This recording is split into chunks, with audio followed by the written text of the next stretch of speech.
അതേസമയം ഇൻഡോറിലെ ജയനഗറിൽ ഒരു പഞ്ചനക്ഷത്ര ഹോട്ടലിൽ ശിവ ചെക്ക് ഇൻ ചെയ്തു. മുറിയിലെത്തി അവൻ കട്ടിലിൽ വെറുതെയിരുന്നു. ഈ സമയം ശിവയുടെ മനസ്സിലൂടെ ഒരുപാട് ചോദ്യങ്ങൾ കടന്നു പോകുന്നുണ്ടായിരുന്നു.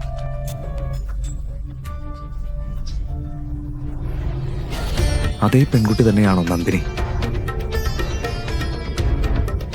പക്ഷെ നന്ദിനി തന്നെയാണ് ആ പെൺകുട്ടിയെങ്കിൽ എനിക്ക് അവളെ സ്വീകരിക്കാൻ കഴിയും.